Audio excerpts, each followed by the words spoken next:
ओम श्री गणेशाय नमः। हर हर महादेव। ब्रह्मा जी से दक्ष की अनुमति पाकर देवताओं और मुनियों सहित भगवान शिव का दक्ष के घर जाना, दक्ष द्वारा सबका सत्कार तथा सती और शिव का विवाह। ब्रह्मा जी कहते हैं, नारद, तदनंतर मैं हिमालय के कैलाश शिखर पर रहने वाले परमेश्वर महादेव शिव को लाने के लिए प्रसन्नता पूर्वक उनके पास गया और उनसे इस प्रकार बोला, वृषभध्वज, सती के लिए मेरे पुत्र दक्ष ने जो बात कही उसे सुनिए और जिस कार्य को वे अपने लिए असाध्य मानते थे उसे सिद्ध हुआ ही समझिए। दक्ष ने कहा कि मैं अपनी पुत्री भगवान शिव के ही हाथ में दूंगा, क्योंकि उन्हीं के लिए यह उत्पन्न हुई है। शिव के साथ सती का विवाह हो, यह कार्य तो मुझे स्वतः ही अभीष्ट है। फिर आपके भी कहने से इसका महत्व और अधिक बढ़ गया। मेरी पुत्री ने स्वयं इसी उद्देश्य से भगवान शिव की आराधना की है और इस समय शिव जी की मुझसे इसी के विषय में अन्वेषण पूछताछ कर रहे हैं। इसलिए मुझे अपनी कन्या अवश्य ही भगवान शिव के हाथों में देनी है। विधात हे भगवान शंकर शंभु लगन और शुभ मुहूर्त में यहाँ पधारे। उस समय मैं उन्हें शिक्षा के तौर पर अपनी यह पुत्री दे दूंगा।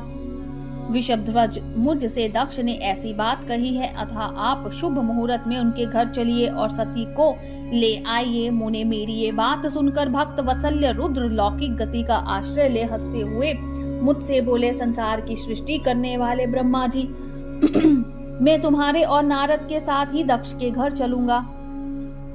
अतः नारद का स्मरण करो, अपने मरीचि आदि मानस पुत्रों को भी बुला लो। विधे मैं उन सब के साथ दक्ष के निवास स्थान पर चलूंगा, मेरे पार्षद भी मेरे साथ रहेंगे।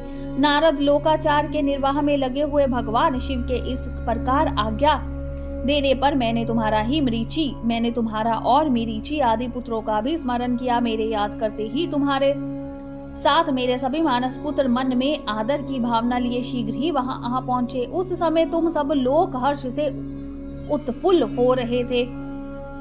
फिर रुद्र के स्मरण करने पर शिव भक्तों के सम्राट भगवान विष्णु भी अपने सैनिकों तथा कमला देवी के साथ गरुड़ पर आरूढ़ हो तुरंत वहां आ गए।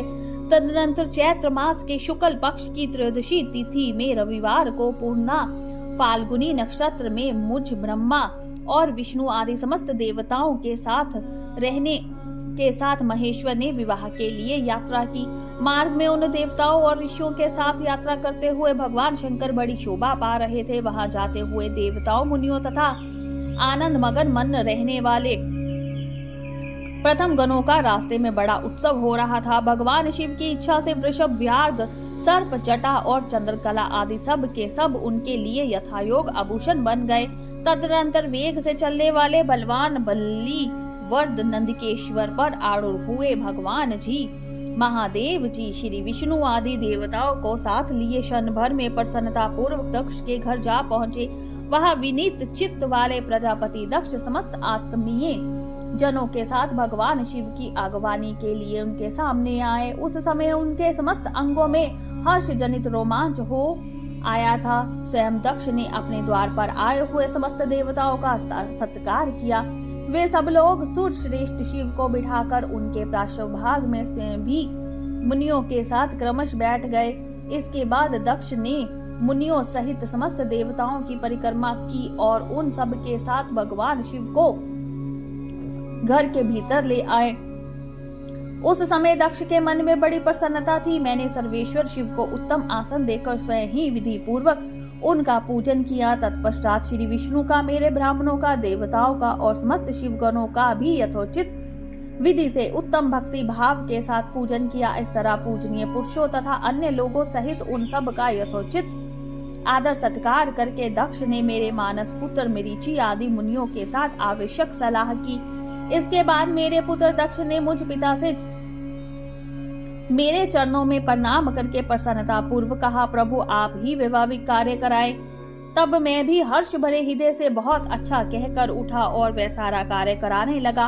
तदनंतर ग्रहों के बल से युक्त शुभ लगन और मुहूर्त में दक्ष ने हर्ष पूर्वक अपनी पुत्री सती का हाथ भगवान शंकर के हाथ में दे दिया। उस समय हर्ष से भरे हुए भगवान वृषभध्वज ने भी वैवाहिक विधि से सुंदरी दक्ष कन्या का पानी ग्रहण किया। फिर मैंने श्री हरि ने, तुम तथा अन्य मुनियों ने, देवताओं और प्रथम गणों ने भगवान शिव को प्रणाम किया और सबने नाना प्रकार की स्तुतियां द्वारा उन्हें संतुष्ट किया। उस समय नाच गान के साथ महान उत्सव मनाया गया। समस्त देवताओं और मुनियों को बड़ा आनंद प्राप्त हुआ। भगवान शिव के लिए कन्यादान करके मेरे पुत्र दक्ष कृतार्थ हो गए। शिवा और शिव प्रसन्न हुए तथा सारा संसार मंगल का निकेतन बन गया। बोलिए शंकर भगवान की जय, उमापति महादेव की जय। हर हर महादेव।